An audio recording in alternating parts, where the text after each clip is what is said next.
Have a go. Earlier you said that we had already exhausted the topic of religion, but you wanted to talk about meaning. Yeah. I mean, I'll be completely overhauling the conversation if I come up there. Yeah, that's okay. I have a slight anxiety about public speaking. But I thought I'd start off by quoting one of my favorite authors, or technically quoting something that he quoted from his good uncle. And I'm talking about Kurt Vonnegut. Who again? Kurt Vonnegut. And he said that his good uncle, like sometime when they would sit under a tree on a nice summer day, his uncle would always say that if this isn't nice, what is? So essentially I'm here as an advocate for finding meaning in the small things in life.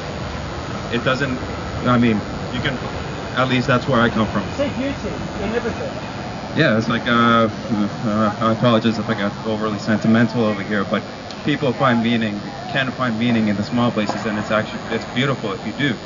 In making a picture, writing a story,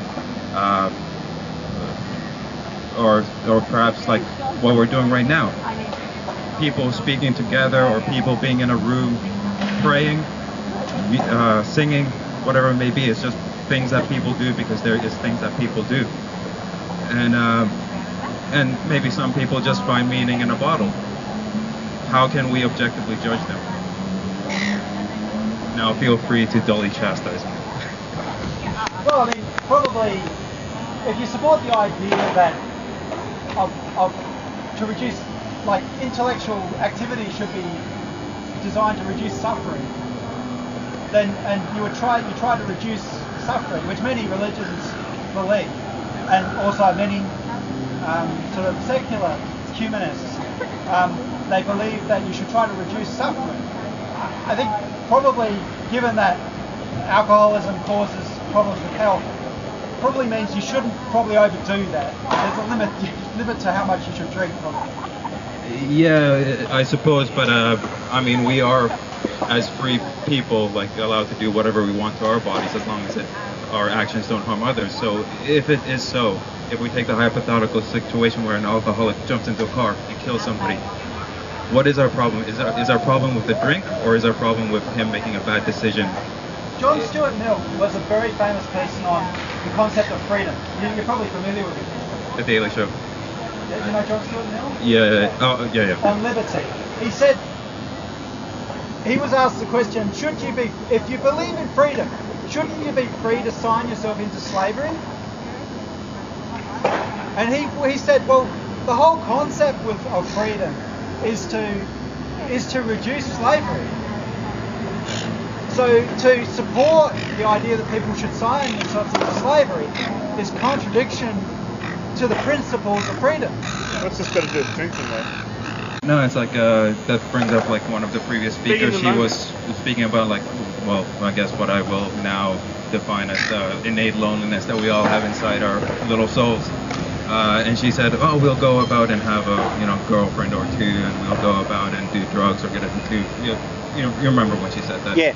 But isn't everything that we do isn't it our reason to fumble away through our time on this spinning rock and do those things? I mean, we don't have to put our faith or our stability or contentment in an eternity afterwards. I mean, yeah. So it's like, to me, it seems ridiculous to completely pass off everything that we do in our lively life as I apologize, in our life as just distractions. And perhaps they are distractions, but no. Why not? I mean, that's what Nietzsche said. Nietzsche.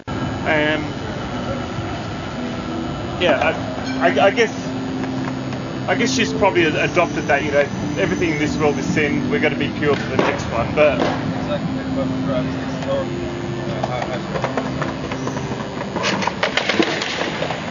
think probably he tried to encourage less animalistic behaviour and more Paul, perhaps. No, Peter. Paul took another ideology, though. He was influenced by another religion. But if you actually just read Jesus, he doesn't really talk much about what you need to do in this life. In fact, he sort of says it doesn't really matter. Just do in this life what you want to do, all you've got to concentrate on is your salvation. So, I don't think drinking and doing drugs and womanizing is a problem. I don't think it contradicts faith. Yeah. I mean, we are what we are. I myself am Mike. Chairman, can you speak to Mike? I myself will consider myself a godless heathen as it is, but I do have a sympathetic view for what drives people to religion in the first place, and I hope I don't conjure any kind of smirks with this one, but it's a human condition. But essentially, I'm here advocating do you need eternity to feel contentment in life? It's. Expand on that a little bit. Well, I'll expand it on this thing. It is a legitimate case for a debate and maybe even some pushback. If your view of eternity leads to strife, leads to conflict, violence, leads to anything that would take away from maybe our collective hope for empathic civilization in the future. That's why, as I said, I have a sympathetic view for religion, but I think it comes in a context that I don't mind if you close your blinds, lock your doors, watch the blood drain out of your hands as you sit there in prayer. But if you take it beyond here and zealously, push it upon the entire everyone else that you're supposed to share a society with, then that's where it becomes, as I said, a legitimate case for a debate. Yeah. Voltaire said that.